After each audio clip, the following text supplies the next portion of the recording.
Municipal ఎన్నికల్లో కౌన్సిలర్గా పోటీ చేయాలనుకున్న ఆశావాహులు ఎవరు కూడా నిరాశపడవద్దని, రానున్న రోజుల్లో పార్టీని తనను నమ్మిన ప్రతి ఒక్కరికి ఏదో ఒక అవకాశం తప్పకుండా వస్తుందని ఎమ్మెల్యే కుక్కిరాల ప్రేమసాగరరావు అన్నారు. పట్టణంలోని ఓ ప్రైవేట్ ఫంక్షన్ హాల్లో ఏర్పాటు చేసిన విలేకరుల సమావేశంలో ఆయన మాట్లాడారు. మున్సిపల్ ఎన్నికల్లో 15 వార్డుల్లో కాంగ్రెస్ నాయకులదే విజయం అన్నారు. రాష్ట్రంలోనే మన నియోజకవర్గం అభివృద్ధి పథంలో ముందున్నదని, సర్పంచ్ ఎన్నికల్లో కూడా మన నియోజకవర్గం రాష్ట్రంలో ద్వితీయ స్థానంలో ఉందన్నారు.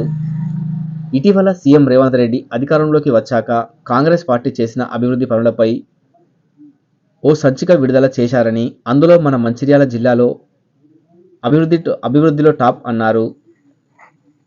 లక్షడిపేటలో ఏర్పాటు చేసిన 30 పడకల ఆసుపత్రి, ప్రభుత్వ జూనియర్ కళాశాల, ఉన్నత పాఠశాల భవనాలను రాష్ట్రం రోల్ మోడల్గా తీసుకుందని, రాష్ట్రం అంతటా అదే మాదిరిగా నిర్మాణం చేసేందుకు సన్నాహాలు చేస్తుందని తెలిపారు. దానికి ఎవరు బాధపడాల్సిన చాలా ఉన్నాయి. మా మార్కెట్ కమిటీ వస్తుంది, ఇంకా మిగతా సింగిల్ విండో ఉన్నాయి. ఎన్నో దాంట్లో ప్రతి ఒక్కరిని అకామిడేట్ చేస్తాం. కొంచెం ఓపిక పడితే అందరికీ అవకాశం వస్తుంది. ఇంకా ముందు తప్పకుండా మీరు ఎవరు కూడా బాధపడాల్సిన అవసరం లేదు. మీ అందరికీ పేరు చెప్తున్నా, ప్రతి ఒక్కరికి ఏ రకమైన ఇబ్బంది లేదు. ఖచ్చితంగా ఇంకా 3 ఏళ్ళు మన ప్రభుత్వం ఉంది. ఇంకా ఎక్కడెక్కడ అవకాశం అక్కడ ప్రతి ఒక్కరిని ఎవరైతే కష్టపడి పనిచేసారో వాళ్ళందరికీ ఏదో రకమైన అవకాశాలు ఇప్పించి వాళ్ళందరినీ అకామిడేట్ చేసుకునే ప్రయత్నం చేస్తాం. ఈ కార్యక్రమానికి వచ్చిన పత్రికా, ప్రింట్ అండ్ ఎలక్ట్రానిక్ మీడియా సోదరులు, కాంగ్రెస్ పార్టీ కార్యకర్తల నాయకులు అండ్ ప్రత్యేకంగా ఈరోజు ప్రకటిస్తున్న అభ్యర్థులకు అందరికీ శుభాభినందనలు. లక్షపేట పుట్టినందుకు గర్వించదగిన రోజు ఇది. తెలంగాణ ప్రభుత్వం మొత్తం జరిగే అభివృద్ధి ఎట్లుంటుందని చూపించడానికి మొట్టమొదటి ఫోటో లక్షపేటలో మనం కట్టించిన మన ప్రభుత్వ హయాంలో జరిగిన ప్రభుత్వ ఆసుపత్రిని పెట్టడం జరిగింది. ఇంతకన్నా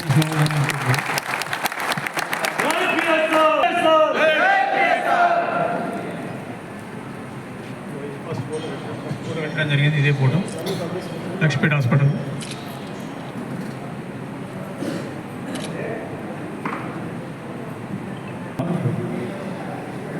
లక్షపేట జరిగిన అభివృద్ధి గురించి నేను ఎప్పుడు అవసరం లేదు. ఇక్కడ ప్రభుత్వ పాఠశాల కానీ కాలేజీ కానీ, ఇంకొకరికాడ కూడా ప్రభుత్వ కళాశాల, జూనియర్ కళాశాల ఉన్నది. రాష్ట్రంలో ఉన్న ప్రభుత్వ జూనియర్ కాలేజీలు అన్నింటిలో అత్యధిక అడ్మిషన్లు జరిగిన జూనియర్ కాలేజ్ మన లక్షపేట జూనియర్ కాలేజ్ అడ్మిషన్. ఈ రకంగా లక్షపేట 2 విధాలుగా పరిస్థితికి ఎక్కింది. ఒకటి జూనియర్ కాలేజ్ అడ్మిషన్లు, రెండవది కట్టిన హాస్పిటల్ నమూనా అనేది. ఈరోజు మనము చేసిన చిన్న హాస్పిటల్ 30 పడకది శాంపుల్ కోసం చేసాం. పెద్ద సూపర్ స్పెషాలిటీ హాస్పిటల్ లక్షపేటలో వస్తుంది. దాన్ని దృష్టిలో పెట్టుకొని ఇక్కడ శాంపుల్ చేయడం జరిగింది. ఇదే శాంపుల్ ఈరోజు రాష్ట్రం అంతా ప్రభుత్వ హాస్పిటల్ ఈ రకంగా ఉండాలనేది ఒక మనం రోడ్ మోడల్గా తీసుకొని ప్రభుత్వ హాస్పిటల్ అన్నింటిలో ఈ రకమైన ఇన్ఫ్రాస్ట్రక్చర్ కానీ ఎక్విప్మెంట్ కానీ కలిపే ప్రయత్నం చేస్తుంది ప్రభుత్వం. ఇక మిగిలింది అభివృద్ధి విషయానికి వచ్చినప్పుడు 20 కోట్లతోటి అమృత్ పథకం కింద మంచినీళ్ళ సౌకర్యం, వాటర్ ట్యాంకులు, తర్వాత మీకు పట్టణ జనాభా ఇంకా 20 ఏళ్ళు పెరిగినా కూడా నీటి సౌకర్యం జీతం సరిపోతుంది, మంచినీటి సౌకర్యం సరిపోతుంది. కొత్త కనెక్షన్ కూడా ఇవ్వడం జరిగింది, ఇంకా ఇస్తున్నారు కనెక్షన్.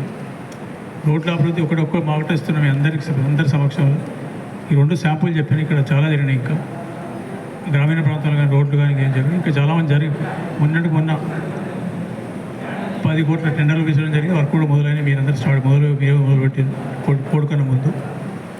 ఇంకొక 5 కోట్లు శాంక్షన్ ఉన్నాయి. 5 కోట్లు కూడా అయిపోతే అది పిలుస్తారు.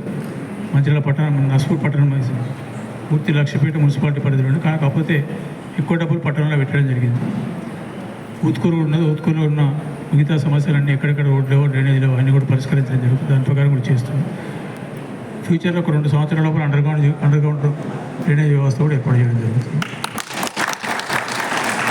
ప్రజలకు అవసరమైన మంచినీటికి ఇబ్బంది లేదు, రోడ్లకు ఇబ్బంది లేకుండా డ్రైనేజ్ సౌకర్యం కలిగించి ఈ రకమైన చేసి మిగతా అభివృద్ధి చెందిన పట్టణాలతో పాటు మన లక్షపేటను కూడా ఖచ్చితంగా తీర్చిదిద్దాలని మీ అందరి సమక్షంలో ఈరోజు మాటిస్తున్నాం.